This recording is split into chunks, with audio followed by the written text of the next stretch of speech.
lipoplasty.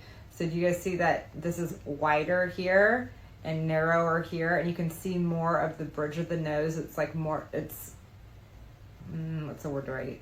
It's just more defined, the bridge here, where the bridge here, it starts narrow and it goes big like this. And here it's like narrow all the way down. Here we see a longer distance from the bottom of the nose to the top of the lip. And here's a very short distance. So she's had a lip lift.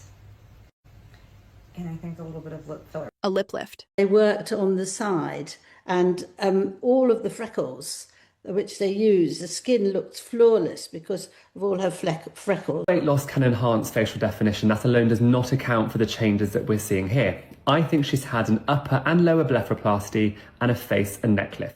What began as a whisper soon became a roar. At first, it was just an observation buried in the comments section of a celebrity forum. She looks different. No accusation. No malice. Just curiosity. But in the age of digital magnification, curiosity is gasoline. By the end of that week, the whisper had spread across tabloids, social media, and entertainment shows. Everyone wanted to know, had Meghan Markle, one of the most photographed women in the world, undergone a quiet transformation before her much-anticipated Paris appearance? The debate was not new. Meghan's image has always been a point of fascination, and sometimes a battlefield. But this time, something was different. The timing, the photos, and the public mood converged into a perfect storm. Her trip to Paris was meant to be triumphant, a reclamation of her narrative. After months of silence and dwindling headlines, this was supposed to be her reminder to the world that she still mattered. Fashion Week, Balenciaga, cameras, everything aligned for a carefully staged return. But instead of rebirth, the world saw rupture. The candid images that surfaced from that trip were far from the curated portraits that had once defined her. The angles were harsh, the lighting unkind. There were no filters, no protective glow of studio perfection. And when those images hit the internet, the reaction was immediate and merciless. People compared, analyzed, and speculated. Side-by-side collages spread like wildfire. The contour of her nose, the elevation of her cheeks, the tightness of her jaw, all dissected by strangers who felt entitled to every inch of her face. For Meghan Markle, it was the exact nightmare she had built her brand to avoid. Once celebrated for her poise and control, she now became the subject of uncontrollable scrutiny. Her face, an emblem of aspiration for years, was suddenly framed as a mystery to be solved. And yet, beneath the noise, a deeper question emerged. How does a woman who has built an empire on image survive when that image begins to collapse? The story of Meghan Markle's face is also the story of her career. Each chapter of her public life is marked not just by achievement, but by metamorphosis. In her early 20s, Meghan's look was fresh, soft, and approachable. The roundness of youth, the freckles across her nose, the easy smile that suggested authenticity, these features made her relatable. She was not yet a household name, but she radiated something Hollywood rarely rewards: normality. When Suits launched her into the mainstream, refinement followed. Her features sharpened, the style matured, the makeup softened yet became more deliberate. By the time she joined the British royal family, the transition was complete. She was no longer the ambitious actress. She was the Duchess, the symbol of modern monarchy. That transformation was celebrated at first. Her elegance seemed effortless. Her confidence appeared natural. But what few realized was how deliberately each phase of her appearance mirrored her circumstances. Her Hollywood look was designed for visibility, bright, glamorous, competitive. Her royal look was designed for restraint, muted tones, controlled smiles, grace over individuality. And now, her post-royal aesthetic is harder to define. A blend of California luxury and survivalist reinvention. The Paris controversy, in that sense, was not an isolated event. It was part of a larger pattern, an ongoing cycle of editing, adjusting, and adapting. When the unfiltered photos began to spread, aesthetic professionals across continents were asked to comment. Many refused, citing ethics, but others provided cautious observations. One British surgeon noted the elevated eye area and smoother lower lids, suggesting possible surgical enhancement. A California-based cosmetic doctor observed subtle skin tightening along the neck and jawline, beyond what typical skincare could achieve. Another speculated on volume loss, either from weight fluctuation or overuse of contouring injectables. No one spoke definitively, yet collectively, their words painted an impression of intervention, a carefully constructed evolution, not a spontaneous one. Still, there were dissenters. Dermatologists pointed out that modern skin treatments and weight changes can create similar effects. Stress, lighting, even dehydration can dramatically alter appearance. And those close to Meghan insisted she remained committed to natural upkeep, not surgery. But the truth mattered less than the spectacle. In the digital age, perception is reality. And the perception, fair or not, was that Meghan Markle had changed. Not just her face, but her relationship with authenticity itself.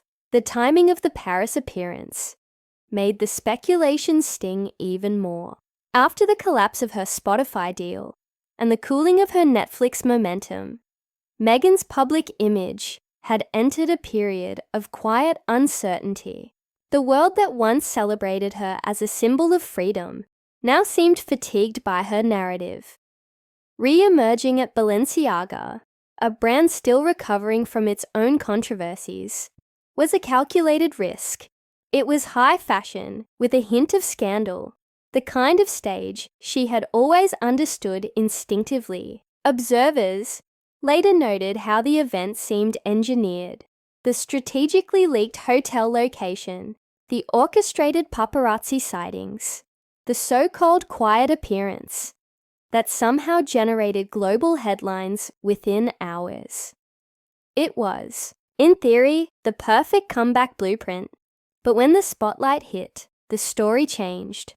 Her outfit, meant to project avant-garde confidence, was seen by many as awkward and overly dramatic. Her posture, once confident, appeared strained. Her expression, once warm, looked forced. For a woman whose power had always been her poise, the reaction was devastating. The online mockery came swiftly and viciously. Commenters compared her look to caricatures, calling it artificial, unsettling, or frozen. Memes circulated, magnifying every flaw. The tone was no longer gossip, it was ridicule. And behind that ridicule was something darker, resentment. To many, Meghan represented privilege wrapped in victimhood. Her Paris appearance, meant as empowerment, was interpreted as arrogance. The public that once rooted for her now seemed to take pleasure in tearing her down. But beneath the surface, this wasn't just about Meghan Markle. It was about the culture that created her. Modern fame is an impossible equation, especially for women. Society demands perpetual youth, yet mocks those who pursue it. It celebrates authenticity, but punishes imperfection. It invites openness, then weaponizes vulnerability. Meghan's story fits perfectly into that contradiction. Her early success was built on being real, a woman who broke barriers, who married love over tradition, who spoke her truth. But once that authenticity became her brand, it stopped being believable. Every interview, every photograph, every move was analyzed for sincerity. The Paris episode, therefore, became symbolic. It wasn't about a potential facelift. It was about fatigue. The exhaustion of constantly being judged for existing in public. Experts in celebrity psychology often describe this pattern as the authenticity paradox. The more a public figure insists they are real, the more audiences look for proof that they're not. For Meghan, the pressure to maintain that illusion may have become unbearable. Behind closed doors, sources say the fallout from the Paris trip was emotionally brutal. The unfiltered images, spreading faster than any official photos could counter, reportedly triggered anxiety and self-doubt. For someone who has built her empire on image control, losing that control can feel like personal collapse. Those around her described a period of introspection. But introspection, in Meghan's world, often leads to reinvention, and reinvention is both her gift and her curse. When her acting career plateaued, she redefined herself as a humanitarian. When her royal life imploded, she re-emerged as a global activist. When her media projects stalled, she turned to lifestyle branding. Each identity brought new aesthetics, new messaging, new audiences. And yet, with every reinvention, she seemed to drift further from the woman people once felt they knew. It raises an unsettling question. When reinvention becomes survival, where does authenticity go? Cosmetic analysts often note that transformation is rarely just physical. It's emotional. When people alter their appearance, they're often reshaping not just how they look, but how they feel about their place in the world. In Meghan's case, the Paris controversy revealed the tension between self-image and self-worth. To outsiders, the change looked cosmetic. To insiders, it may have been existential. The pressure to stay relevant in a culture that feeds on novelty is immense. The fear of being forgotten is perhaps the most powerful motivator in Hollywood, and Meghan has lived long enough in its shadow to understand that. Even the choice of Balenciaga spoke volumes, a brand rebounding from scandal, using controversy as currency. It mirrored her own struggle. Both sought redemption through attention. But redemption is a tricky currency. In Meghan's case, attention became a double-edged sword. Every headline restored her visibility, but every comment stripped away her mystique. The public no longer viewed her as a symbol of empowerment. They saw her as a case study in obsession. Obsession with youth, with fame, with relevance. Over time, the online speculation turned into a cultural dissection. Media analysts described the Paris fallout as the perfect example of image fatigue, a phenomenon where audiences grow tired of a celebrity's narrative arc and begin to seek cracks in the facade. In Meghan's case, those cracks appeared in high definition. Her once flawless brand, built on independence, compassion, and control, now seemed brittle. Her words about mental health and authenticity clashed with the visible strain of maintaining perfection. Her advocacy for privacy felt incompatible with staged appearances and choreographed leaks. The result was a perception collapse. Even those who had once defended her found themselves conflicted. They saw a woman fighting a losing war against perception itself, a battle no amount of polish could win. Psychologists call it narrative dissonance. When a public figure's image and behavior no longer align, audiences experience confusion, and that confusion often turns to hostility. For Meghan, the dissonance reached its peak in Paris. She was trying to project control, but the world saw chaos. She wanted to appear reborn, but people saw desperation. She sought admiration, but found pity. The more she tried to reclaim her story, the more distant she seemed from the person telling it, and that perhaps is the most haunting part of her journey. Because behind the designer gowns, the filtered portraits, and the eloquent speeches lies a woman who may no longer recognize herself. Observers note that since the Paris incident, Meghan has remained relatively subdued.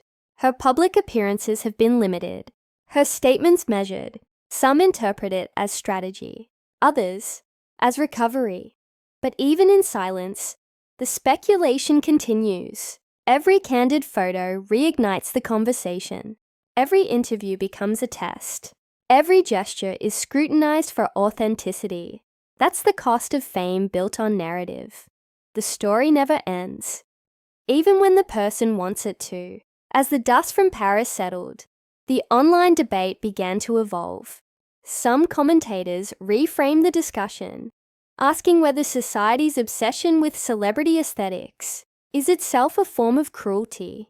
They pointed out the irony of attacking a woman for supposedly altering her face, while also mocking her for aging naturally.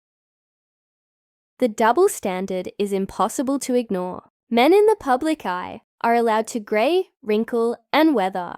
Women are expected to remain timeless, yet punished for trying. Meghan Markle's experience became a case study in that impossible expectation. Her appearance was no longer about beauty. It was about morality. Every visible change became a referendum on character. In that sense, the conversation around her stopped being about her face long ago. It became about what her face represents, the tension between self-image and societal pressure, between empowerment and performance. The experts who followed the story eventually grew quieter. Many of them admitted privately that the obsession had gone too far. They had intended to offer technical insights, not ignite a moral firestorm. But by then, the damage was done. Meghan Markle had become a mirror, reflecting the contradictions of the culture that created her, an icon, trapped between the demand to be perfect and the punishment for trying. Her Paris photos were more than tabloid fodder. They were symbols of a deeper unraveling, not just of a celebrity, but of a system that devours those it once worshipped. In the end, whether Meghan Markle underwent surgery or not is almost irrelevant. What matters is what the reaction revealed, about fame, about beauty, and about us. Her story reminds us that in the digital era, authenticity is a performance, and perfection a prison. Every pixel of her face became a public property, every change a headline, every flaw an invitation for judgment. The tragedy of Meghan Markle is not that she may have changed her face. It's that she was never allowed to have one that belonged entirely to herself. Behind the glamour lies exhaustion.